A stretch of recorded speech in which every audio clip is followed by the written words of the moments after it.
Hello, good afternoon. My name's Philip and I'm part of the team at Salisbury Library, and welcome to this afternoon's tea and chat. I've got my tea and we've got some poetry, we've got some prose, we've got some local history for you, and we've also remembering that it's the bicentenary of Keats's death today. So we've got plenty to get through. We'll start off with a bit of Edgar Allan Poe and The Raven, and the reason I chose this was because I was listening to the news recently and they mentioned that Melania, who is the Queen's raven at the Tower of London, had gone missing, and that brings the number of ravens in the Tower of London down to 7. And if you get down to one more below 6, you're in trouble. So, but we've got that number. We're all right at the moment with that number of ravens. So it reminded me of the poem "The Raven" by Edgar Allan Poe. So I thought I would try and read that. The Raven by Edgar Allan Poe. Once upon a midnight dreary, while I pondered weak and weary over many a quaint and curious volume of forgotten lore, while I nodded, nearly napping, suddenly there came a tapping, as of someone gently rapping at my chamber door. "'Tis some visitor," I muttered, tapping at my chamber door. "Only this, and nothing more." Ah, distinctly I remember it was in the bleak December, and each separate dying ember wrought its ghost upon the floor. Eagerly I wished the morrow, vainly I had sought to borrow from my books surcease of sorrow, sorrow for the lost Lenore, for the rare and radiant maiden whom the angels name Lenore, nameless here for evermore. And the silken, sad, uncertain rustling of each purple curtain thrilled me, filled me with fantastic terrors never felt before, so that now, to still the beating of my heart, I stood repeating, "'Tis some visitor entreating entrance at my chamber door, some late visitor entreating entrance at my chamber door. This it is, and nothing more." Presently my soul grew stronger, hesitating then no longer. "Sir," said I, "or madam, truly your forgiveness I implore. But the fact is I was napping, and so gently you came rapping, and so faintly you came tapping at my chamber door, that I scarce was sure I heard you. Here I opened wide the door, darkness there, and nothing more. Deep into the darkness peering, long I stood there wondering, fearing, doubting, dreaming dreams no mortal ever dared to dream before. But the silence was unbroken, and the stillness gave no token, and the only there word was spoken was the whispered word, Lenore. This I whispered, and an echo murmured back the word Lenore, merely this and nothing more. Back into the chamber turning, all my soul within me burning, soon again I heard a tapping, somewhat louder than before. "Surely," said I, "surely that is something at my window lattice. Let me see then what threat is, and this mystery explore. Let my heart be still a moment, and this mystery explore. 'Tis the wind, and nothing more." Open here I flung the shutter, when with many a flirt and flutter, in there stepped a stately raven of the saintly days of yore. Not the least obeisance made he, not a minute stopped or stayed he, but with mien of lord or lady perched above my chamber door, perched upon a bust of Pallas just above my chamber door, perched and sat, and nothing more. Then this ebony bird beguiling my sad fancy into smiling by the grave and stern decorum of the countenance it wore. "Though thy crest be shorn and shaven, thou," I said, "art sure no craven, ghastly grim and ancient raven wandering from the nightly shore. Tell me what thy lordly name is on thy night's Plutonian shore." Quoth the raven, "Nevermore." Much I marvelled this ungainly fowl to hear discourse so plainly, though its answer little meaning, little relevancy bore, for we cannot help agreeing that no living human being ever yet was blessed with seeing bird above his chamber door, bird or beast upon the sculptured bust above his chamber door, with such name as Nevermore. But the raven, sitting lonely on the placid bust, spoke only that one word, as if his soul in that one word he did outpour. Nothing further than he uttered, not a feather than he fluttered, till I scarcely more than muttered, other friends have flown before. On the morrow he will leave me as my hopes have flown before. Then the bird said, nevermore. Startled at the stillness broken by a reply so aptly spoken, doubtless said I, what it utters is only stock and store, caught from some unhappy master, whom a merciful disaster followed fast and followed faster, till his songs one burden bore, till the dirges of his hope that melancholy burden bore, of never, nevermore. But the raven still beguiling all my fancy into smiling, straight I wheeled a cushioned seat in front of bird and bust and door. Then upon the velvet sinking, I betook myself to linking fancy unto fancy, thinking what this ominous bird of yore, what this grim, ungainly, ghastly, gaunt and ominous bird of yore meant in croaking nevermore. This I sat engaged in guessing, but no syllable expressing, to the fowl whose fiery owls now burned into my bosom's core. This and more I sat divining, with my head at ease reclining, on the cushion's velvet lining that the lamplight gloated o'er, but whose velvet violet lining with the lamplight gloated o'er, she shall press, nevermore. Then methought the air grew denser, perfumed from an unseen censer, swung by seraphim whose footfalls tinkled on the tufted floor. Wretch, I cried, thou God hath lent thee, by these angels he hath sent thee, respite, respite, and never form thy memories of Lenore. Quaff, oh quaff this kind nepenthe, and forget this lost Lenore. Quoth the raven, nevermore. Prophet, I said, thing of evil, prophet still of bird or devil, whether tempted sent or whether tempest tossed thee here ashore, desolate yet all undaunted, on this desert land enchanted, on this home by horror haunted, tell me truly, I implore, is there balm in Gilead? Tell me, I implore. Quoth the raven, nevermore. Prophet, said I, thing of even, prophet still of bird or devil, by that heaven that bends above us, by the God we both adore, till this soul with sorrow laden, if within the distant Aden, it shall clasp a sainted maiden, whom the angels name Lenore. Clasp a rare and radiant maiden, who the angels name Lenore. Quoth the raven, nevermore. Be that word our sign of parting, bird or fiend, I shrieked up starting, get thee back into the tempest, and the night's Plutonian shore.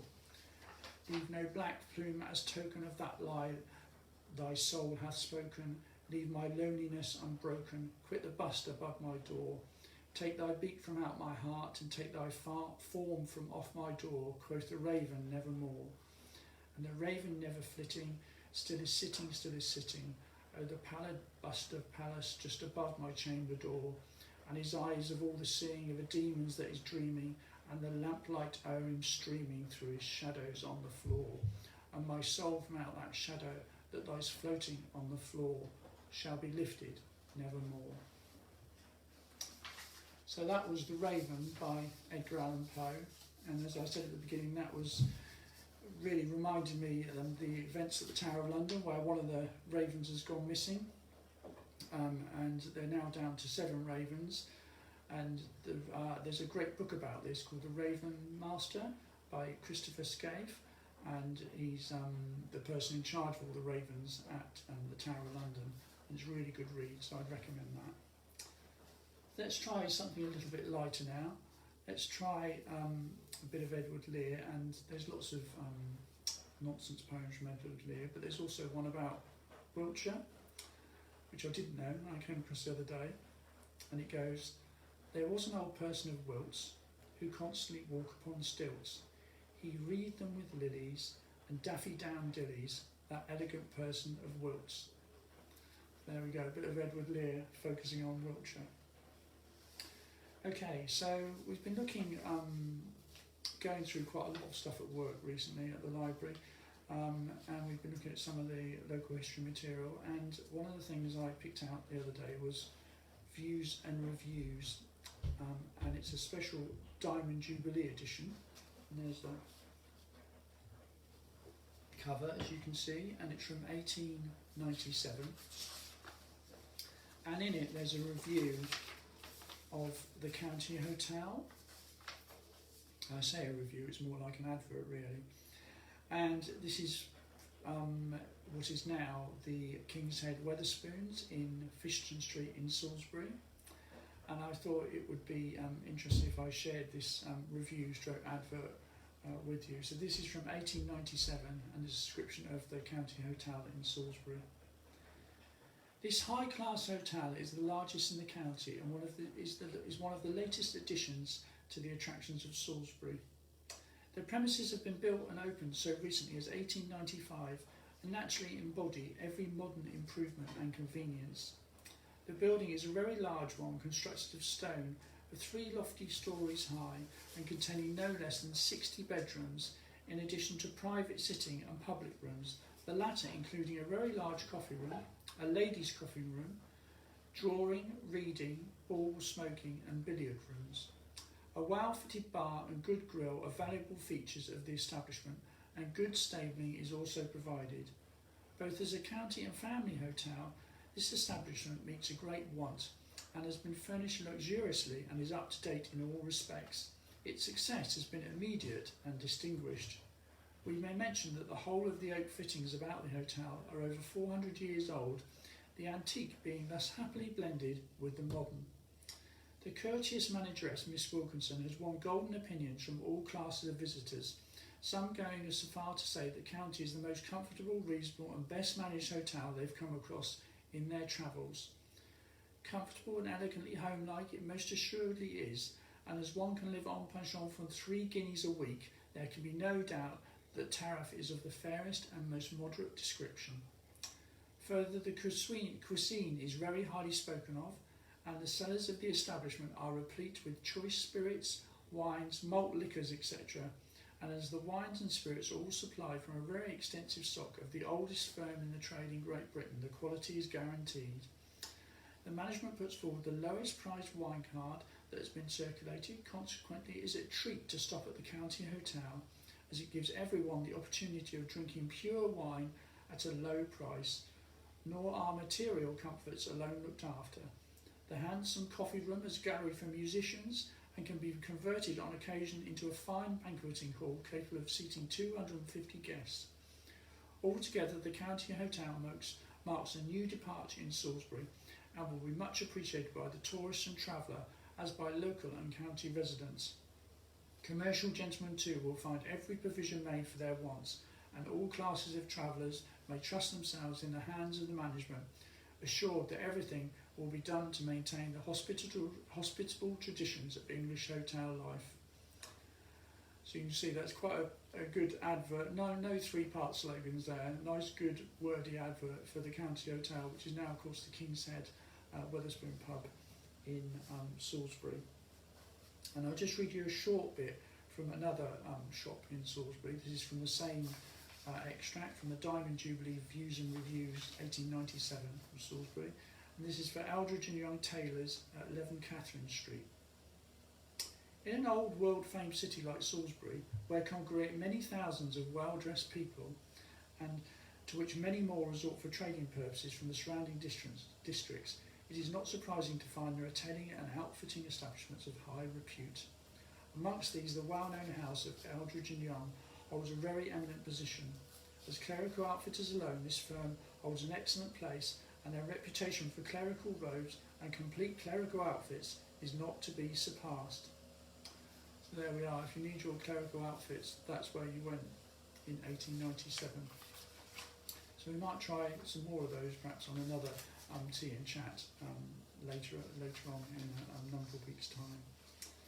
So I thought we'd move a little away from Salisbury, and I came across this poem, and it's by Charles Tennyson Turner, and you might think, well, is that a relation to Tennyson? And indeed it is. It's his brother. And Charles Tennyson Turner wrote a poem about Westbury, and it was called The White Horse of Westbury.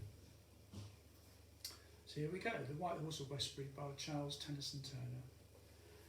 As from the Dorset shore I travelled home, I saw the charger of the Wiltshire wold, a far-seen figure stately to behold, whose groom the shepherd is, the hoe his comb, his wizard spell even sober daylight owned. That night I dreamed him into living will, He neighed, and straight the chalk poured down the hill. He shook himself, and all beneath was stoned. Hengist and Horsa shouted o'er my sleep like fierce Achilles, while that storm-blanched horse sprang to the van of all the Saxon force, and pushed the Britons into the western deep. Then, dream-wise, as it were a thing of course, he floated upwards and regained the steep. So I love that image of the horse coming off the hill and helping in the battle. And in fact, there was a battle very close to Westbury, in a place called Edgington, where the priory is. But the battle was actually against the Norse and the Vikings as opposed to the Britons. But I love the concept of the horse coming off the hill in the evening and helping the Saxons push back the invaders. I thought it was a lovely poem. So that was Charles Tennyson Turner, The White Horse of Westbury. Okay, so while we're talking about animals, when I was driving to work the other day, I went past Stonehenge, or near Stonehenge actually, near the visitor centre, and I had the closest viewing I've seen in quite a while of a hare, and it wasn't ill or run over or anything like that. It was perfectly fine. And of course, hares are very odd-looking creatures, and amazing, with eyes that look slightly backward at you and massive ears and everything. And they're slightly unsettling, a bit like ravens, but they are really beautiful. So I thought I'd look up the poem by Walter de la Mare. It's called Waters of la Mare, a hare. Eyes that glass fear, though fear on furtive foot, track thee in slumber bound. Ears that whilst danger, though the wind sigh not, nor echo list a sound. Heart, oh what hazard must thy wild life be, with sapient man for thy cold enemy. Fleet scatterbrains, thou hast thine hours of peace, in pastures April green, where the shrill skylark's raptures never cease, and the clear dew englobes the white moon's beam. All happiness God gave thee, albeit thy foe rovers Eden, as did Satan long ago. And that was a hare by Walter de la Mare. And if you, it's a good time of the year to see hares before all the vegetation grows up, and if you are making a local journey or going to work, then one of the best places to see them is on the road that goes between Longbarrow Roundabout, that's the A360, through to Salisbury, especially around Druids Lodge in that area. You can often see hares in that area in the fields on either side of the road. Okay, so last time we had a letter from Arthur Conan Doyle, and I thought we'd have another letter. And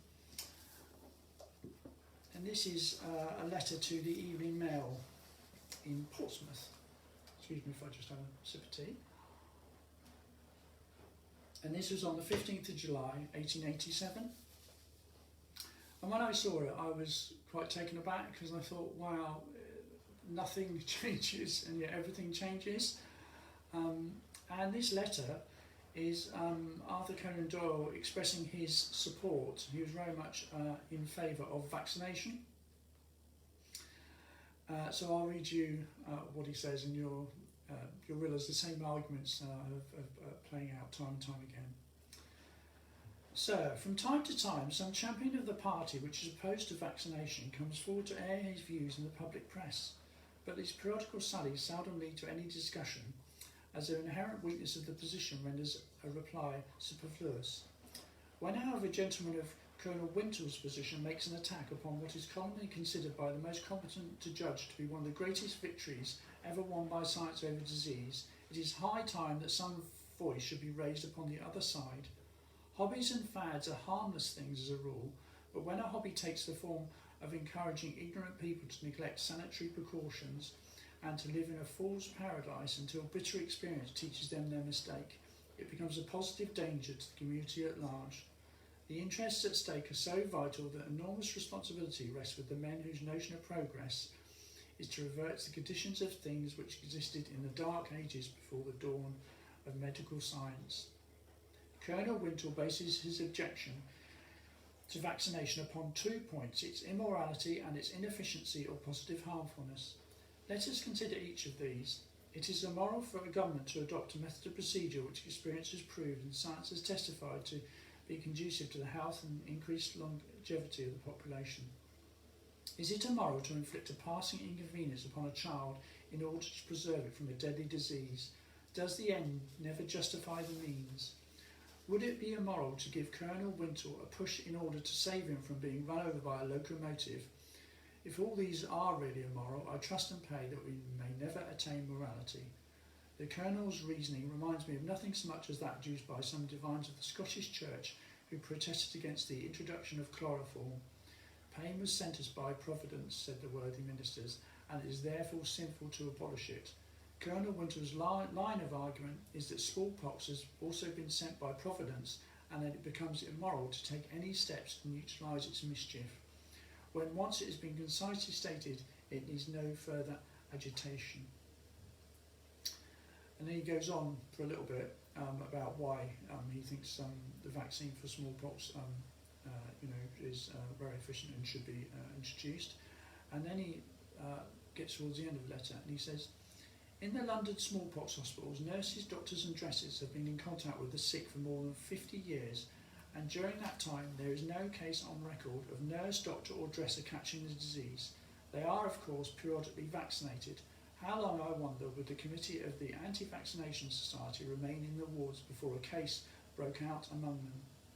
As to the serious results of vaccination, which Colonel Wintle described as indescribable, they are to a very large extent imaginary. Of course, there are some unhealthy children, the offspring of unhealthy parents, who will fester and go wrong if they are pricked with a pin. It is possible that district visitors appealed to may find out some such case. They are certainly rare. I've only seen one case and it soon got well. Some parents have an amusing habit of ascribing anything which happens to their children, from the whooping cough to a broken leg, to the effects of their vaccination. It is from this class that the anti-vaccinationist party is largely recruited. In conclusion, I would say the subject is of such importance and our present immunity from smallpox so striking that it would take a very strong case to justify a change. As long as that is the case, it is so weak as to need the argument of morality to enforce it. I think the vaccination acts are in no great danger of being repealed. And that was from Arthur Conan Doyle on July the 14th, 1887. And to listen to that, all the same arguments are going back and forth today, except rather than letters to the paper, well, there are letters to the paper, but it's more on social media. So in 1887 and 2021, same arguments, but of course Jenner's smallpox vaccination was way before our current very good vaccination campaign that's going on at the moment. So there we go, that's from Arthur Conan Doyle. Now, I thought we'd finish off because it's the 200th bicentenary of Keats's death today. So I thought we'd have some John Keats. And this one is What the Thrush Said. O thou whose face hath felt the winter's wind, whose eye has seen the snow clouds hung in mist, and the black elm tops among the freezing stars, to thee the spring will be a harvest time. O thou whose only book has been the light of supreme darkness which thou feddest on, night after night when Phoebus was away, to thee the spring shall be a trickle morn. O fret not after knowledge, I have none, and yet my song comes native with the warmth. O fret not after knowledge, I have none, and yet the evening listens.